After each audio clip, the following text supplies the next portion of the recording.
Hi friends, आप लोग कैसे हैं। उम्मीद करता हूँ आप लोग सभी खैर व आफियत से होंगे। दोस्तों, आपका मेरे चैनल इंटरनेट फ़रोग़ अदब में खैर मकदम है, खुश आमदीद, मोस्ट वेलकम है। आज मैं आपके लिए NT UGC नेट JRF दिसंबर 2022, डेट ऑफ एग्जामिनेशन फरवरी 2023, paper 1 mock test, most important questions part 2 लेकर हाजिर हूँ। तो आइए बिला ताख़ीर बिना देर किए हम उस क्वेश्चन पे चलते हैं। Let's start now. पहला सवाल आपके स्क्रीन पे ये रहा। ये जो क्वेश्चंस हैं 2012 से अब तक जितने भी जो UGC नेट के एग्ज़ाम हो चुके हैं उनमें जो क्वेश्चन पूछे गए हैं उसी क्वेश्चन को मैं जो एक्सपेक्टेड क्वेश्चन है बार बार जो पूछे रिपीट किए जाते हैं वो क्वेश्चन मैं आपके सामने पेश कर रहा हूँ। तो सबसे पहला क्वेश्चन है ALU का फुल फॉर्म क्या होता है। ALU stands for. तो 4 ऑप्शंस आपकी स्क्रीन पे ये रहे। 5 सेकंड का वक्त दिया जा रहा है, जवाब देने की कोशिश कीजिए। आप जवाब दीजिए, कमेंट कीजिए, तभी आपको पता चलेगा कि आपकी तैयारी कैसे है। तो इसका राइट आंसर है option number D, arithmetic logic unit. Question number 2 है इज फिलिंग यानी ब्लैंक्स में क्या भरा जाएगा। Is a protocol use by email client to download to your computer. तो इसका राइट आंसर है option number D, POP। POP का फुल फॉर्म होता है post office protocol. Post office protocol is a protocol use by email clients to download to your computer.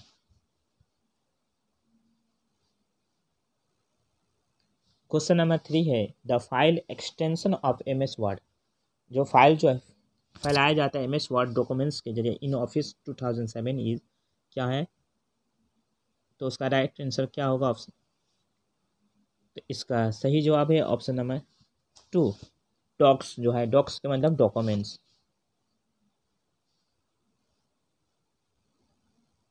Question number 4 है Nagoya protocol is related to. Nagoya protocol जो है किससे ताल्लुक़ रखता है,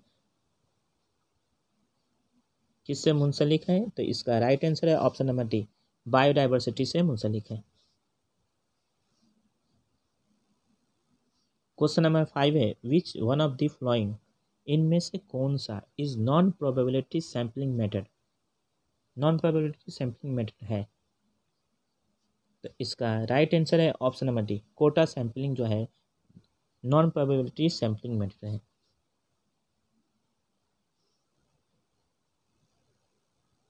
क्वेश्चन नंबर 6 है which one of the following biosphere reserves has UNESCO recognition. इनमें से कौन सा बायोस्फीयर रिजर्व जो है वो यूनेस्को रिकॉग्निशन के जरिए पहचाना जाता है। तो इसका राइट आंसर है option number D, greater Nicobar. Question number 7 है which of the following Nations, इनमें से कौन सा कौम has the maximum per capita emission of carbon dioxide.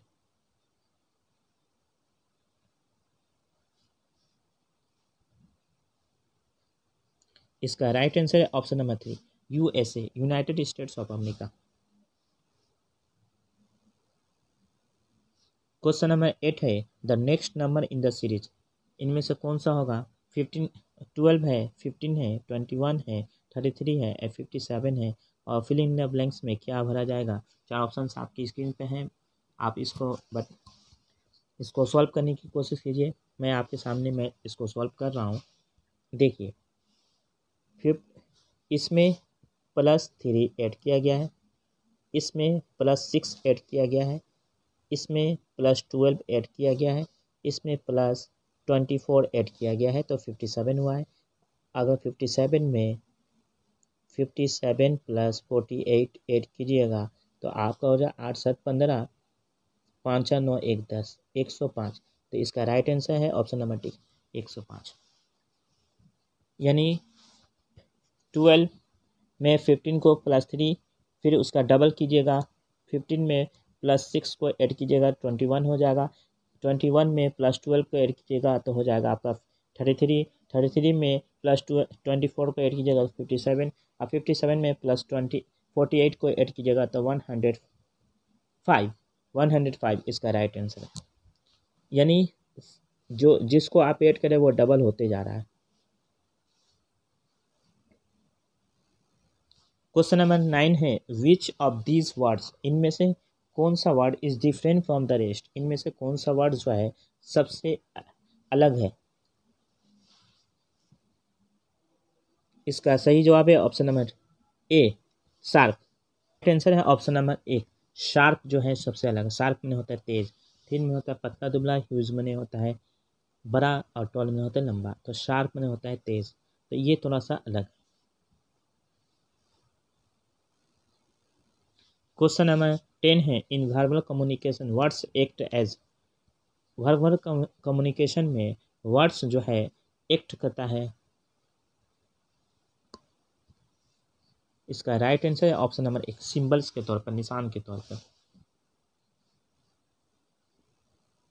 Question number 11 है modern educational communication is describe as, modern educational communication is describe as, इसका right answer है option number B teleologic, teleologic के तौर पे डिस्क्राइब किए जाते हैं। Question number 12 है इफ फेस, फेस जो है यहाँ पर स्मॉल में लिखा गया है face, if face is written coded as, यहाँ पर लिख दे रहा हूँ कोडेड एज SCEG, तो then the code of high will be, तो देखिए यहाँ पर एच है, फिर C है, फिर E है, फिर उसके बाद G है। देखिए F के बाद G गैप, उस F के बाद G होता है, उसके बाद H है, 1 का गैपिंग है। A के बाद B होता है, उसके बाद C होता है, यहाँ पे भी 1 का गैपिंग है। C के बाद D होता है, उसके बाद E है, तो यहाँ पे भी 1 का गैपिंग है। E के बाद F होता है, उसके बाद G होता है, यहाँ पे 1 का गैपिंग है, तो यहाँ पे 1 के। उसी तरह हाई में HIJ, तो क्या हो जाएगा J, IJK, उसके बाद GHI, उसके बाद है HIJ, तो JKIJ, तो इसका राइट आंसर हो जाएगा ऑप्शन नंबर डी JKIJ, तो इसका राइट आंसर हो जाएगा ऑप्शन नंबर डी JKIJ। उम्मीद करता हूँ आप लोगों को ये रीजनिंग का क्वेश्चन समझ में आ गया होगा। क्वेश्चन नंबर 13 है ई पाठशाला is initiative by,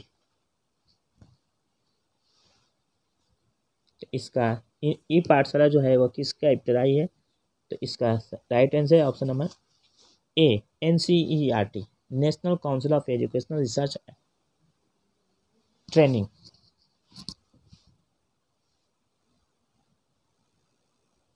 question number 14 है inductive argument proceeds from, inductive argument जो है प्रोसीड फ्रॉम,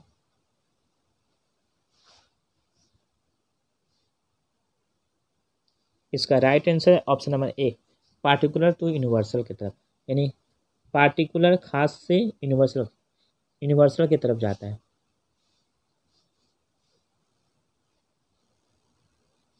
क्वेश्चन नंबर 15 है A terabyte is equal to, terabyte जो है वो किसके बराबर होता है, इसका राइट आंसर है ऑप्शन नंबर सी, यानी टेराबाइट जो है वो 1024 गीगाबाइट के इक्वल होता है, और जो है 1 गीगाबाइट इक्वल टू 1024 मेगाबाइट्स के इक्वल होता है, और 1 MB इक्वल टू 1024 किलोबाइट्स के इक्वल होता है, याद रखना है। क्वेश्चन नंबर 16 है the council of rural institute authority is situated at, council of rural institute authority कहाँ पे कायम है, इसका राइट आंसर है ऑप्शन नंबर बी हैदराबाद में कायम है। क्वेश्चन नंबर 17 है the full form of PDF is, full PDF का फुल फॉर्म क्या होता है,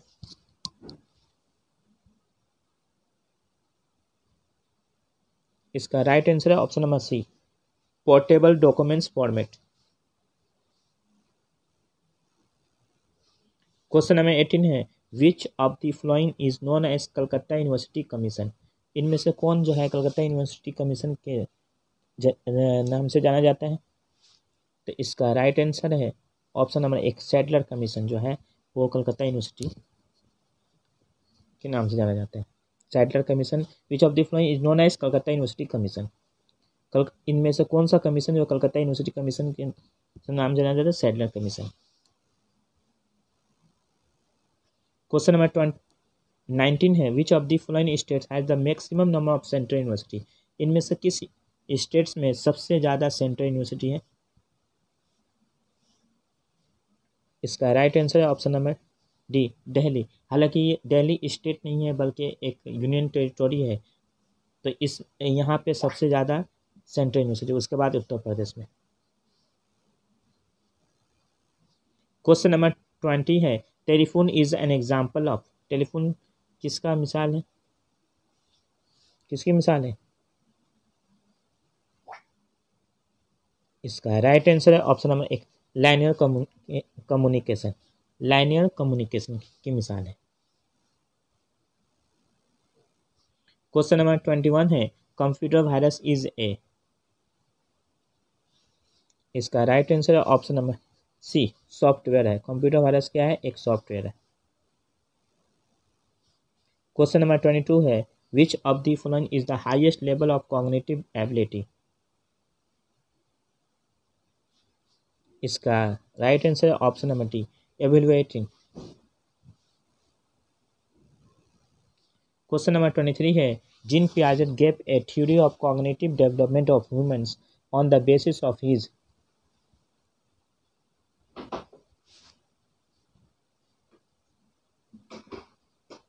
इसका राइट आंसर है option number 1 fundamental research.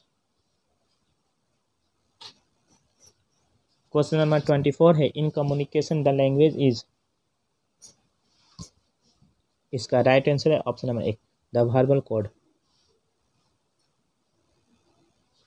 Question number 25 है the south Asian university in the city of.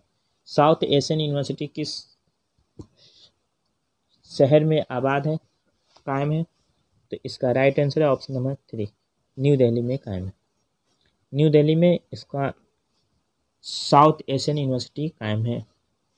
तो मैंने ये वीडियो आप कंप्लीट कर दी। दोस्तों मेरी वीडियो आपको कैसी लगी, अगर अच्छी लगी तो चैनल को सब्सक्राइब कीजिए, लाइक कीजिए और वीडियो को ज़्यादा से ज़्यादा अपने दोस्तों में शेयर कीजिए। और एक बात बता दो, इससे पहले मैंने पार्ट 1 यानी फर्स्ट पेपर का पार्ट 1 वीडियो बना दी है। अगर अभी तक आपने नहीं देखी है तो लिंक डिस्क्रिप्शन बॉक्स में दे दी गई है, आप देख सकते हैं। उसके अलावा इंपॉर्टेंट फुल फॉर्म्स जो यूजीसी नेट के एग्ज़ाम में बार बार पूछे जाते हैं वो उससे मुतालिक भी मैंने वीडियो बना दी है। अगर अभी तक आपने नहीं देखी है तो उसकी भी लिंक डिस्क्रिप्शन बॉक्स में दे दी गई है, आप देख सकते हैं। तो आज के लिए इजाज़त दीजिए अपने दोस्त तौफीक अंसारी को। अल्लाह हाफिज़।